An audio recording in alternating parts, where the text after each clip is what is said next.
Hello and welcome, everyone. It's so wonderful to see you here. I'm Pamela Lavitt, the Director of Arts and Ideas and Festivals here at the Strom Jewish Community Center and our Arts and Ideas virtual stage at this moment. We're really happy that you're here to join us, and hopefully we'll have a few others joining us. And always part of these Zoom programs and live stream programs, we will hopefully have them up on our on-demand page afterwards, so you can watch and enjoy this conversation again. I just wanted to say a few things before we get started. We are thrilled to have Rabbi Jeffrey Salkin joining us to talk about his book, Tikkun Ha'am, Repairing Our People. And we'll talk a lot about it at the end. So please submit your questions in the chat as we go along. I'm just really grateful to the Jewish Book Council and continue to be for their support for bringing intellectuals and amazing authors like Rabbi Salkin here to join us today. I have a few other announcements and I won't belabor this, but I'll put a few things in the chat as we go along. You can still purchase copies of the book through the JCC. So I will send you the links. You can do it for pickup or we will mail them to you. Also, I wanted to make mention that November is a crazy busy month here at the JCC. We have so many Israeli and chef events coming up, and I think in this moment, Jewish Joy is hopefully making a little bit of a comeback. It's been a tough road this last year after October 7th and through the holidays, so please join us.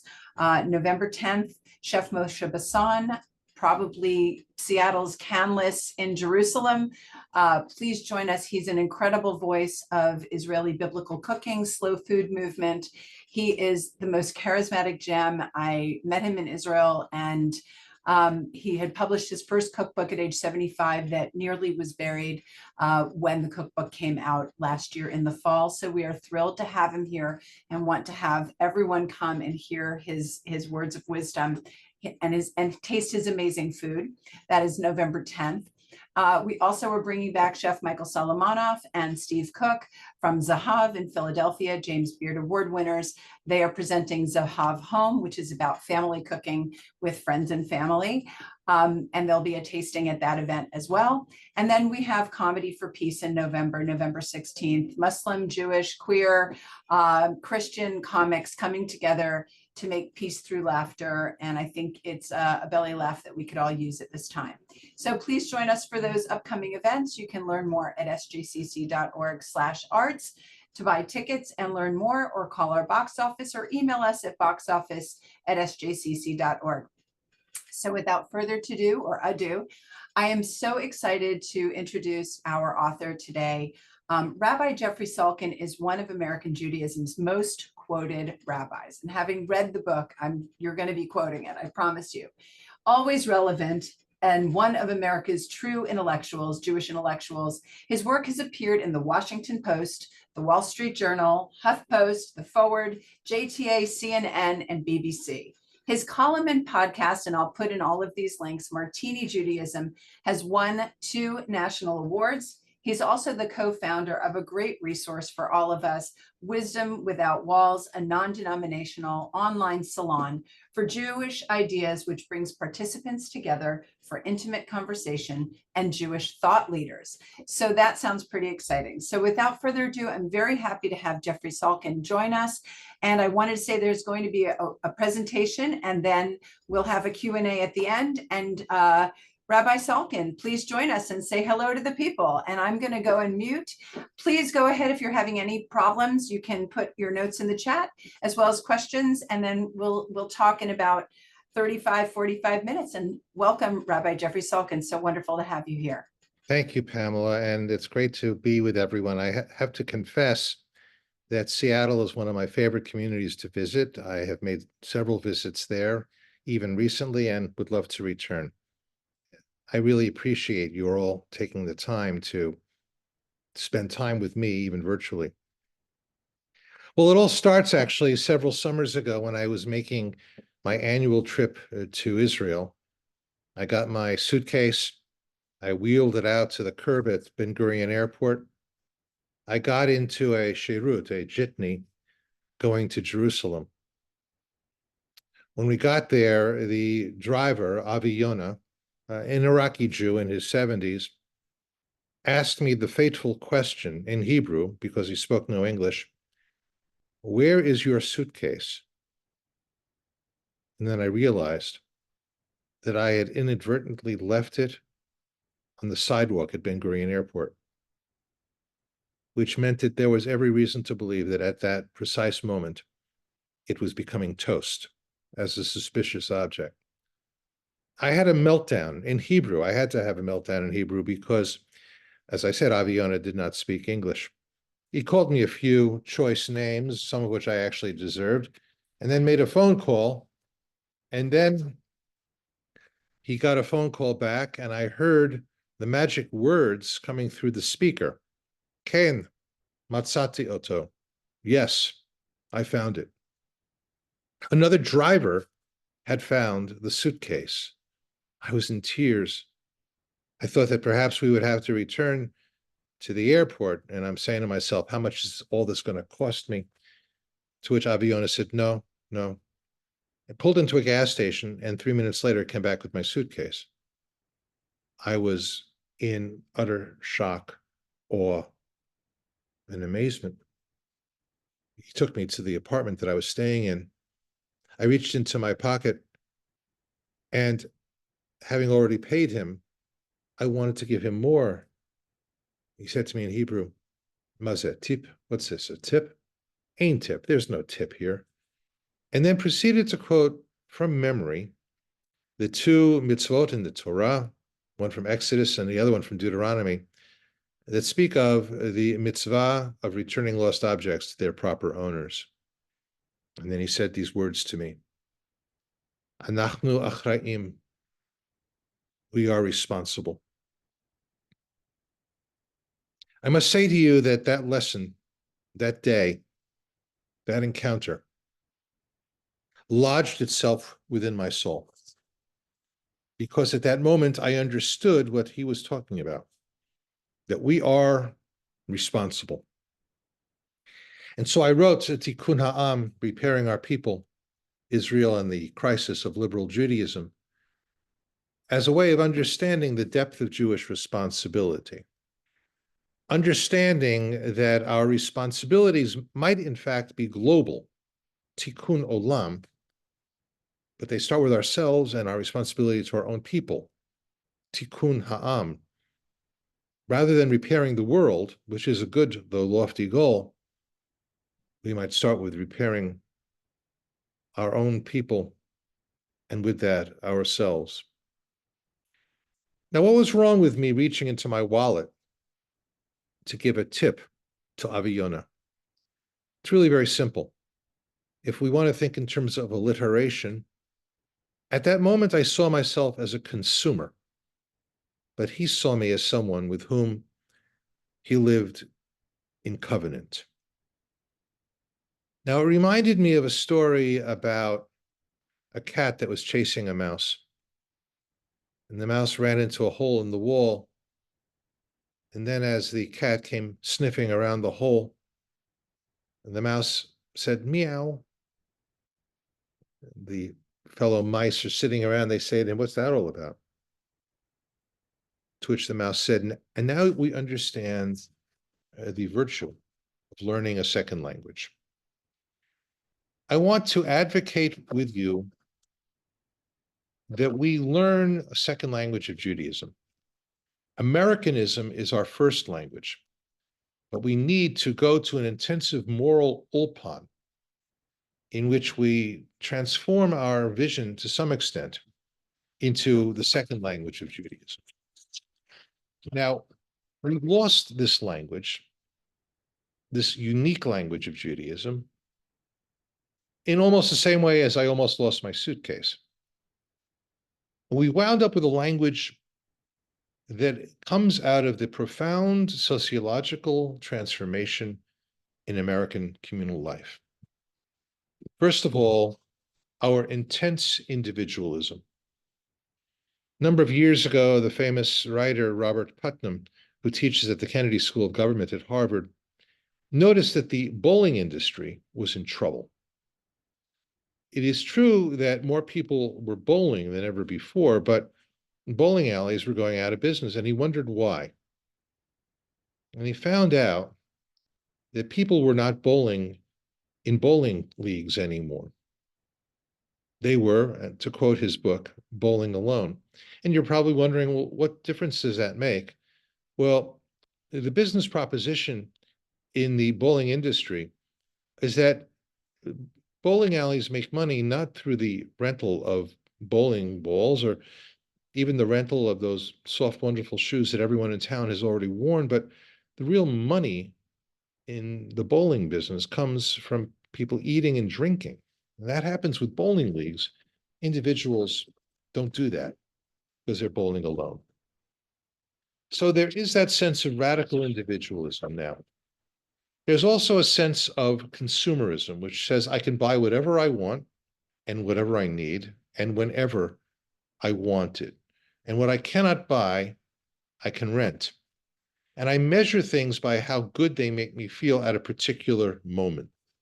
And this is what the Protestant theologian Harvey Cox has referred to as the market as God.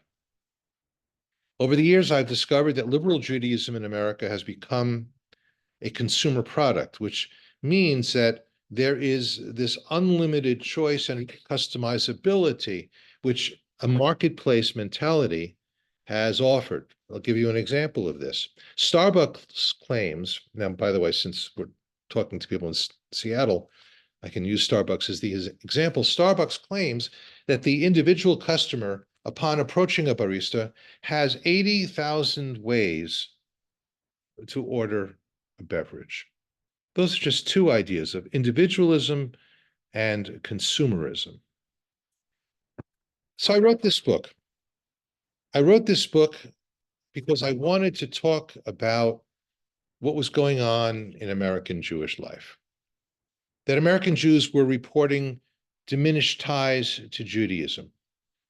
31% of the American Jewish population now define themselves as Jews of no religion. And this has devastating implications for synagogue and JCC affiliation. It has a terrible, terrible implication for the number of Jews who want to enter Jewish professional life and the infrastructure of national Jewish denominations. Religion has a diminished role in everyday life. American non-Orthodox Jews, this is shocking, feel decreased ties to the Jewish people. 95% of Orthodox Jews feel a strong sense of belonging to the Jewish people, but let's compare that now to 72% of conservative Jews and 49% of Reform Jews. And similarly, American non-Orthodox Jews feel less responsible for helping Jews around the world. 80% of Orthodox Jews claim to have such responsibility, 42% of conservative Jews, and when it comes to Reform Jews, 23%. And if we just deal with people who are unaffiliated or just Jewish, the numbers get even worse. And if we look at young Jews in the 18 to 49-year-old age bracket, the generation that should be producing new rabbis and communal leaders and their would-be congregants, fewer say that being Jewish is important to them. Fewer feel a connection to the broader Jewish people. Fewer report having close Jewish friends, and fewer observe Jewish traditions. And there's only one way out of this. We need to spend more time with Judaism. We cannot treat Judaism as a hobby. I wrote this. On October 6th, that Friday, 2023, this book was ready to go to the printer. It was done.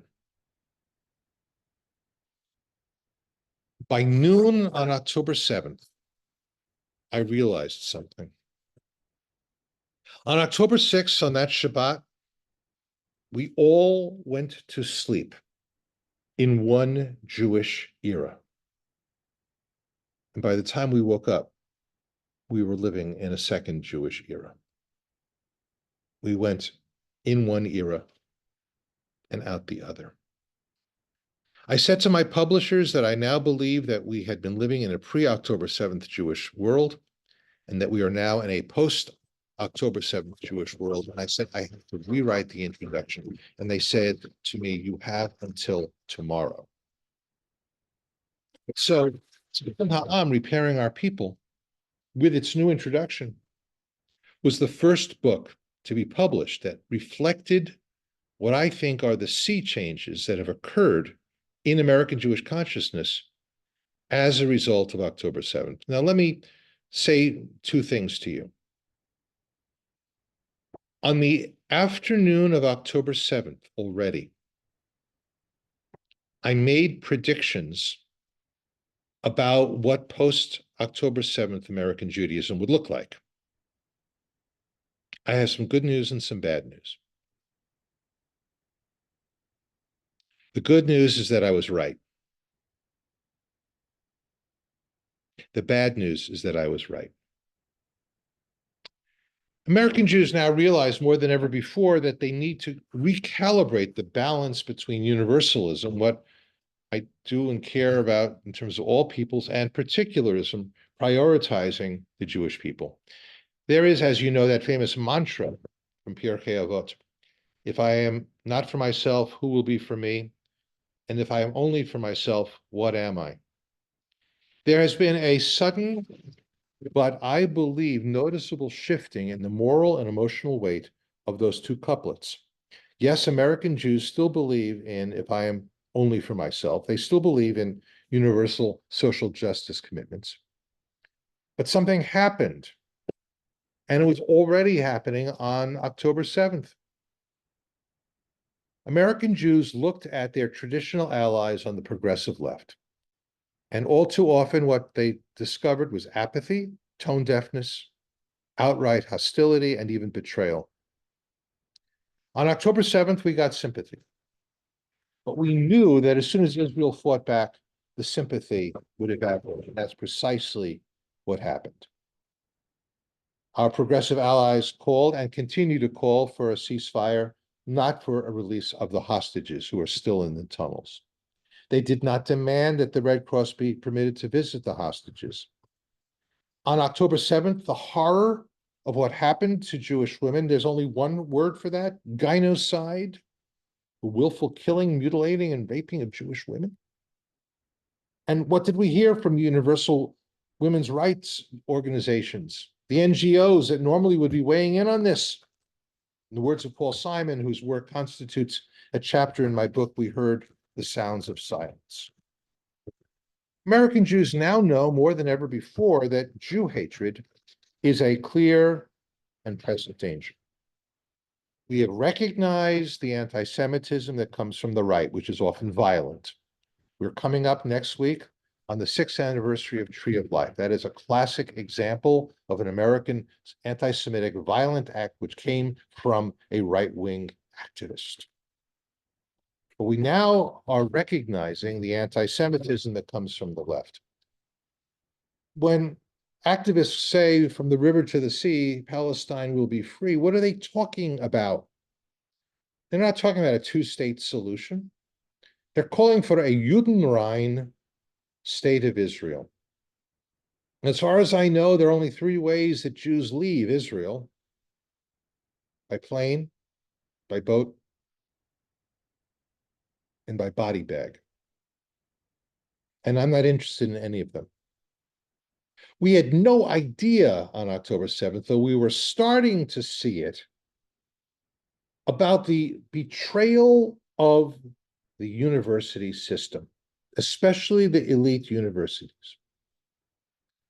When demonstrators at Columbia University chant, "Long live the Intifada," or "There is only one solution, Intifada revolution," globalize the Intifada, they surely must understand that this means to Jews. Is that what we hear is there is nowhere that Jews will be safe. What you didn't hear is that I just got back from Poland. I spent 2 weeks in Warsaw conducting High Holy Day services for one of the progressive congregations in that amazing city. And a young Jewish woman, well, not Jewish yet, on her way to becoming Jewish, come to think of it, took me aside after services and she asked me if, "Rabbi, are the Jews really safe in America?" This, by the way, is my article today in Martini Judaism. We talked about it. I said, "Mostly, but I'm not sure that Jews are safe on college campuses. by which I concluded that it might have been safer for a Jew to wear a kippah walking down Greboshka Street, a main street in Warsaw, which happens to have been part of the ghetto. It may be safer for a Jew to wear a kippah in Poland than to wear a kippah on the campus of Columbia University. And when you realize that a protest leader at Columbia University said Zionists don't deserve to live, he apologized and then just last week walked back that apology. This is a body blow for American Jews. Because for years, for centuries even, Jews have put their faith in the values of the university, in higher education, rationality, intellectual curiosity. The temples in Jerusalem were destroyed by our enemies, but we worshiped at the temples of high culture. That was the Jewish ticket into the world. And what is happening on college campuses now is a wake-up call. And finally, I think many of us have come to understand that there is a crisis in Jewish education. On October 9th and October 10th, Jewish college kids on campuses were frantically texting their parents saying, I am being accused of being a baby killer and a purveyor of apartheid and genocide. What do I say? And the fact of the matter is that with the incredibly large, depressingly large dropout rate after bar and bat mitzvah in America, 60 to 70%, the number of young people who can respond to those challenges, who would have had a Jewish spine, is actually pathetically and sadly small. What we need more than ever before is we need Jewish civic education. What has happened since October 7th that gives me hope? In Tikkun Ha'am, Repairing Our People, I write about anti-Zionism, anti-Semitism. I write about interreligious relations. I write about what I call soft anti-Semitism. You'll have to read the book to find out what that is. I write about the holy trinity of American Jewish culture: Bob Dylan, Paul Simon, the late lamented Leonard Cohen, Steven Spielberg. I look at their work through Jewish lenses, reclaiming them as culture heroes for American Jews. But what we also know, and perhaps you're on this call because of it, is that since October 7th, there has been a surge in American Jewish identity patterns. Of the 83% of Jews who were only somewhat or not very or not at all engaged before October 7th, a whopping 40% are now showing up in larger numbers in Jewish life. Almost 40% of Jewish parents, 4 out of 10 Jewish parents, have indicated that they are in the process of reevaluating the educational and summer programs that their young people will attend. Among Jews who are not members of synagogues, now the Pew study says that that's 64% of American Jews. 37% say they would be open to joining one now. Now we'll figure out if that really happened when synagogue administrators and lay leaders start looking at the numbers shortly after Simchat Torah. 43% of Jews want to increase their engagement with Jewish life. Many are now studying in ways that they hadn't before. There's an anecdotal surge in the number of people who want to convert to Judaism. When I was in Warsaw over the last 2 weeks, almost everyone in this congregation was either a Jew by choice or on their way to joining the Jewish people. I'm going to say something else, by the way, about Jewish college students. I was part of a focus group recently run by Frank Lentz, one of the most important pollsters and focus group purveyors in America, with Jewish college kids, about 30 kids, representing college campuses all across the country. Every single kid reported a threatening situation on the college campus. And every single kid to a person said that as a result of what he or she had experienced, they are more likely, not less likely, more likely to lead involved, engaged Jewish lives. So the book is called Tikkun Ha'am, repairing our people. And it is a deliberate pun on Tikkun Olam. In fact, there are three kinds of tikkunim that our tradition speaks of. Tikkun Olam, repairing the world. Tikkun Ha'am, repairing our people. And Tikkun Atzmi, repairing ourselves. All three of these are important. But when I look at our young people and when I look at what we're doing in American Judaism, we need a reorienting back to a particularistic sense of living Jewish lives. Now, that means embracing the Jews as extended family, as tribe, without being tribalistic. And it means that we have to teach the priority of caring for our people. That doesn't mean that we don't care for other people. It's tantamount to when you go to the hospital and you're visiting your mother in the hospital, and at the nurse's station, they say, oh, there's another sick woman here. Would you visit her as well? Your correct response would probably be, if I have time, but I'm going to visit my mother first. There is nothing wrong with, and everything right with, drawing a circle around ourselves, around our communities, around our people, and then embracing the world. We cannot get to embracing the world without embracing our own. The pathway to the universal is through the particularistic. Now, friends, you're probably wondering what happened to Avi Yonah, my van driver. Right after I returned from Israel after that fateful trip, where I almost lost my suitcase, right before Rosh Hashanah, I called him. I still had his phone number. I asked him if he remembered me, and he not only remembered me, he also remembered the exact address I was going to. I said to him these words in Hebrew, Avi Yonah, I have studied with the greatest teachers in the Jewish world. I have sat in classrooms and lecture halls, and I've heard the best of the best. But no teacher that I'd ever studied with taught me as much Judaism, real, live, active, faithful Judaism, in as little time and in as small a space as you did on that day in the front seat of your van at a gas station in Jerusalem. We were both in tears. And he blessed me for a good year. And then he said, I send blessings to you and to your community that you should have a good and sweet year. I pass that blessing on to you. It goes beyond a blessing for a new year or for whatever thing that you wish for yourself. The blessing is simply this. If you have lost something, I hope that you'll find it again.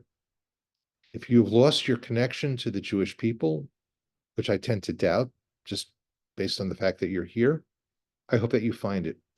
But more than that, I hope that you deepen it and that you become part of the task of Tikkun Ha'am, of repairing our people.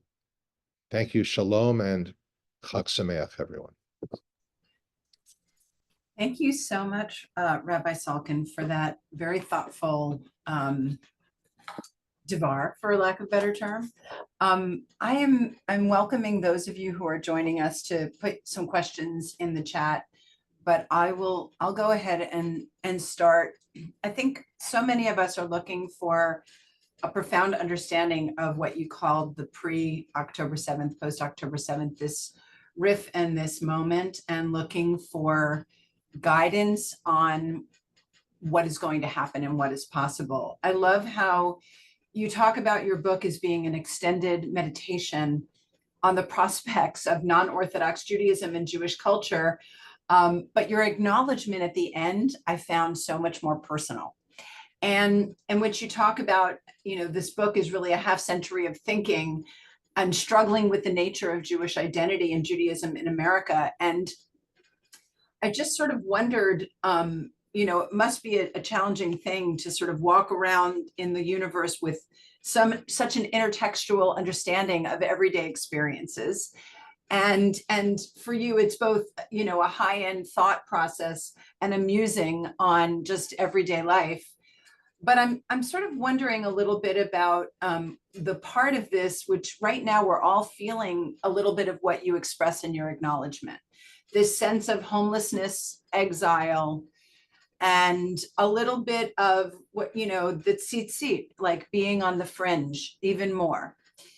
And so I'm wondering if, this was something maybe you wrote before you wrote the introduction. The acknowledgement was, what is it like to be a rabbi who feels a little bit in exile in your own community? But I'm wondering how it is that you are guiding others that are feeling so fringe at the moment. It's really a brilliant question, Pamela. I did write the acknowledgements before October 7th and did not change them. The whole notion for me of being in exile, in political exile and cultural exile, a feeling not quite at home, is something that I've had ever since I was a child. And by the way, I've probably contributed to the purchasing of any number of summer homes for God knows how many therapists over the years who have helped me figure this out. But I think that's quintessentially Jewish. I think this discomfort with the world as it is. Now, here's the deal. It's very easy to feel that discomfort and to completely disengage from the world. The way of, let us say, Shimon Bar Yochai, who, according to the tradition, escaped with his son into a cave and dwelled there for 13 years. And while he was in the cave, managed to write the Zohar, the cardinal work of Jewish mysticism. Or like the Haredim, who escape from the world as much as they possibly can. That's not heroism. Neither is it heroism to just plunge in and to have no Jewish filters.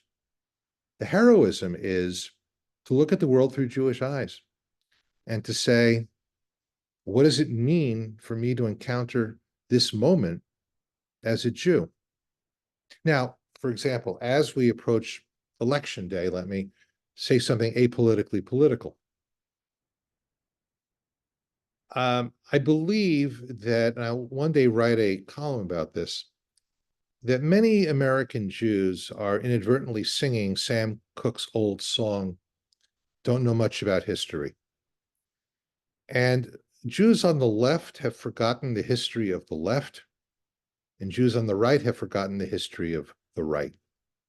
When I was in Poland and talking to young people about their history and about their legacy, and I was in Poland on the one-year anniversary of October 7th.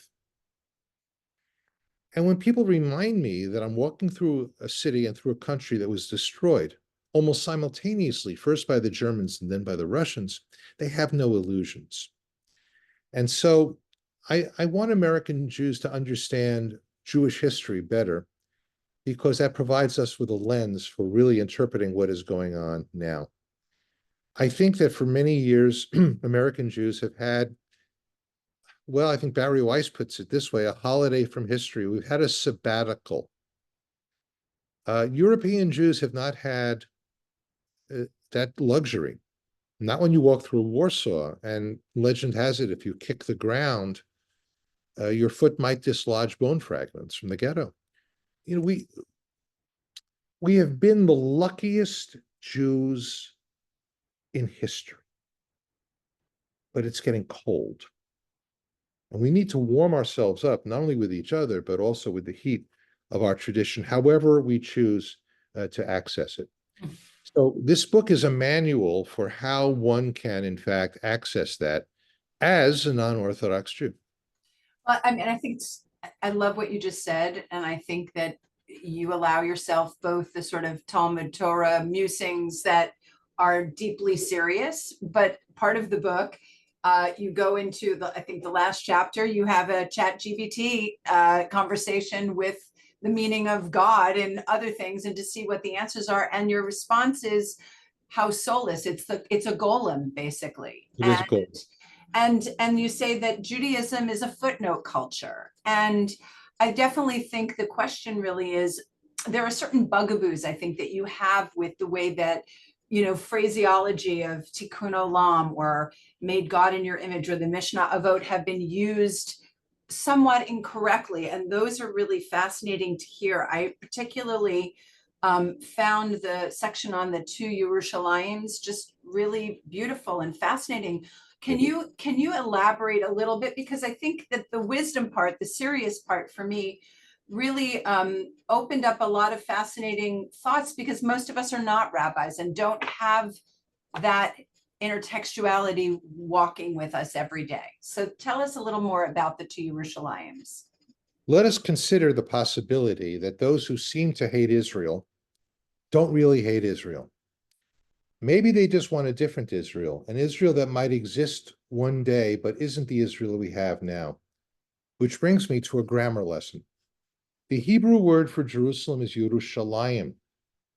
It is a metonym for the land of Israel itself. Now, it's in the plural form, because there's not one Jerusalem, there are two. I'm not even referring to the new city and the old city, or on a civilizational level, West Jerusalem, which is Jewish, and East Jerusalem, which is Arab, which is an oversimplification.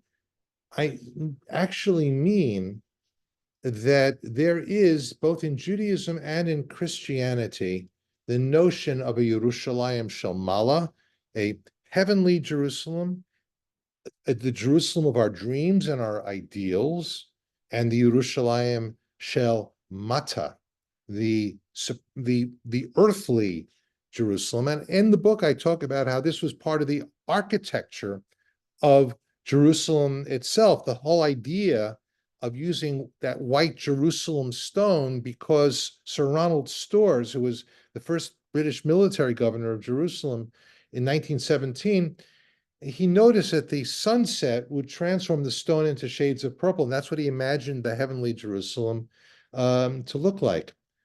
I quote the story in this book about back in the old days when there were landlines. A member of the Israeli Knesset was staying at a hotel in Africa, and he dialed the operator because he needed to make a phone call to Jerusalem. And the operator said, "Sir, I'm sorry, you're wrong. Jerusalem doesn't exist. You can't call Jerusalem. It's a place somewhere in the heavens." So I wondered out loud, and by the way, I would write it differently now. Again, this is written pre-October 7th. I wondered out loud if how much of the criticism of Israel and Israeli policy is based not on hatred, but on disappointment, that you of all people should know better. And my response to that is that, frankly, some of that is coming out of American Jewish privilege, or American privilege at all. It's easy, and let me speak personally now, it's easy to dictate Israeli policy when you live on Mercer Island, or if you live in New Jersey, as I do. Now, that doesn't mean that we have no say in identity issues, but I often refrain from discussing these political issues because I don't have to live with the consequences of what I'm saying. But I do sometimes feel that there is this disappointment. Now, what's the problem with the disappointment? It becomes hostility. The disappointment moves over into hatred. Remember, it was Muhammad who was originally disappointed that the Jews would not follow him. That segues into hatred. Martin Luther, disappointed the Jews would not follow him. That segues into hatred. So what you have, especially in Europe, is we would have thought the Jews would have done better and would have known better. And then all of a sudden that becomes, you are Nazis. And in Europe, what that does is it creates a narrative in which the grandchildren of Nazis are saying, we're tired of people blaming us and yelling at us. We're tired of carrying that stigma. Let's let someone else carry that stigma for a while, and it might as well be the Jews. So as a mother of college-age students, I'm curious, and this is a personal question, but the wake-up call and the sobering reality of anti-Semitism has really been a post-October 7th experience for many of us that live in Mercer Island and live in New Jersey and wherever we are. But the weaponization, as you call it, of anti-Israel sentiment and sort of the failure of liberal Judaism and the universities is a big part of the conversation that you have in the book. But what I love is that you do it with kid gloves. I feel it is done in such a way that I feel that my own children might actually be able to read your book and not feel, take umbrage with the point of view. But I know that there's been a retraction from a lot of kids who grew up in Hillel or grew up in Jewish day school at their universities from feeling comfortable being Jewish on campus. In your book, you talk a lot about a reboot, this idea that there's going to be some shift and a spiritual renaissance perhaps that might follow destruction and I'm just wondering, specifically for those of us that have kids, teenagers, university campuses, this seems to be that intellectual failure is a big topic of conversation for parents and grandparents today. And I'm wondering, how can we support our kids who are only seeing this moment now and the failure of those conversations amongst them and the shrinkage or the retraction some of them are having from their own Jewish values? It's such a fascinating question, Pamela, and I really come full circle on this. First of all, I don't know a family that is not affected by this in some way. In my own family, we have young people who have turned against Zionism, have turned against Israel. But when I listen to them carefully, and it's hard to do that, I'm realizing that what they're doing is they're only parroting back what they've learned from us. Now, in particular, in my movement, in the Reform movement, we've made social justice, Tikkun Olam, seeing everyone in God's image, as such cardinal pieces of our theology and our program that our young people inhaled all of that and they fed it back to us. What we did not do adequately is what I call Jewish civic education. We did not teach them how to see themselves as being part of a people. We were too faith-based for them. Listen, I've written 11 books. Several of them have the word spiritual and spirituality in the title, so I'm guilty here. We were too ethereal. We were too inward. We responded appropriately to the vacuousness of 1950s American Jewish culture. When Heschel said that the American synagogue has a severe cold, he was talking about conservative Judaism because that was his location, but he meant Reform Judaism as well. We did all of that. And we fought for equal rights in Israel, and we fought for recognition, and we fought for better funding. But our Zionism was one of rights Zionism. It was one of the importing of 1960s civil rights language into Israel, failing to understand or accept the fact that we're dealing with two very different Jewish communities. I would go so far as to say that Jewish identity in the United States of America, not America, not in the United States of America, is completely unique in the world. We're the only Jews in the world who see things the way that we do. I'll explain what I mean. America is a Protestant country. Even Catholics are Protestant, by which I mean it's about the inner soul, it's about choice, it's about individualism. That's written into our master narrative. The Pilgrims came here for religious freedom, etc. And then, of course, created their own theocracy in New England. We're a Protestant country. Israel is a Catholic country, not in terms of Christianity, but in terms of how people deal with faith issues. If I say to an Israeli who I meet on the street, and I'm a rabbi, they don't know rabbis like me. They don't know rabbis who are hired by congregations, not to mention the fact that I might be bareheaded. Their idea of a rabbi is someone who is paid by the state, who's a state-appointed, supported functionary. Their Judaism is tribal. It's not individualistic. And by the way, paradox. This is one of the things that makes Israel one of the happiest countries in the world. According to any number of measurements, Israelis are among the happiest people in the world. And there's a reason why. Because of the communitarian ethos that exists in Israel, the sense of family. You know, Israelis, and not just Haredim, secular Israelis have 3, 4, 5 children. Someone said to me, every Friday night is Thanksgiving. All the generations come together.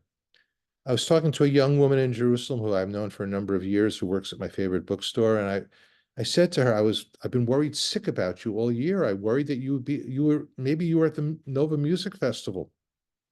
You seem like the sort of person who would have been there. And she said to me, I was going to go. I had a ticket, but I realized it was Shabbat and Simchat Torah. And she said to me in Hebrew, I'm from a Sephardic family. There's no way I couldn't have been at the table. And so I gave my ticket away. I didn't ask her what happened to the person who took the ticket. But that idea, I can't not be at the table. I have a responsibility to my family, to my people, to my tribe, et cetera. Most American Jews would find that suffocating. And paradoxically, many American Jews would long for that. Well, I just want to thank you so much, because while your book is on a midrash on the mitzvah of returning or finding lost objects, I think that I found a tremendous amount of wisdom in your musings and in your thoughtfulness. I recommend that everybody go get the book. I just wanted to say thank you to all of you for joining us, and thank you to our guest, Rabbi Jeffrey Salkin, for sharing sections of his book and his thinking. Please go get the book. The chats include, and we'll email out to everybody how you can purchase a copy. If you did, it will be mailed. This recording, for the folks that didn't make it, will be uploaded, and you'll get the Zoom link for the people that were unable to join us. Any last thoughts, Rabbi Salkin, before we say goodbye and cut off the recording? Yeah, I know. I have a story for you, an ancient story that I wrote. It's not in the book. It's about 2 caterpillars who are talking about philosophy and the world. They're sitting on a sidewalk, and one caterpillar says to the other, so what do you think happens? What do you mean what happens? When this is over, what do you think happens? He said, well, someone steps on us and we're dead. And with this, a butterfly floats by. And the butterfly says, look at me. I'm gorgeous. Look at my wings. I'm beautiful. I get to see the world, at least for a couple of days until I die. This is amazing. I started out as you. And they said, well, what goes down here? He said, well, it's very simple. You fall asleep and you descend into goo. And then at a certain point, you emerge out of this cocoon, out of the goo, and you're a butterfly and you're beautiful. And the caterpillars are very excited. They say, this sounds great. And the butterfly says, oh, it is great, but there's something I have to remind you of and I have to warn you of. They said, what's that? He said, there will be goo. So what I'm saying is that we American Jews, we're in the caterpillar stage right now, right? We're going to fly as butterflies. We're going to come out of this. But there will be goo. There will be goo. Well, thank you from the goopy bottom of my heart. Thank you all for being here. Thank you. I have learned a lot, and I'm really starting to think about how, as a parent, I might have outsourced my own Jewish education and even to the community, and how we can repair that. I hope all of you have had something to think about. Thank you, Rabbi Salkin, and I hope and wish you tremendous success. Anything coming up for you in this area or online that we should know about before we say goodbye? Yes, if people write to me at, can I put this into the chat? Please do, yes. Make me chat accessible. That's what's going on. That's why their chat is not accessible. Go ahead and I will type it in. Okay. Jeff Salkin or actually Jeff at wisdomwithoutwalls.org. If you write to me at jeff@wisdomwithoutwalls.org, if you're interested, on the second Shabbat of every month at our 9:30 a.m., your 6:30 a.m. on the second, so you have to wake up early. I teach Torah to people all over the world. We deal with modern sources, scholarship. We have a lot of fun, and we'd love to have people there. Also, if you join Wisdom Without Walls, you'll get to hear in the next couple of weeks Mark Oppenheimer talking about Tree of Life, and we have David Wolpe coming up. So we have a full calendar, and we would love to welcome people. We do really good stuff. Yeah, Mark was actually here, first guest after COVID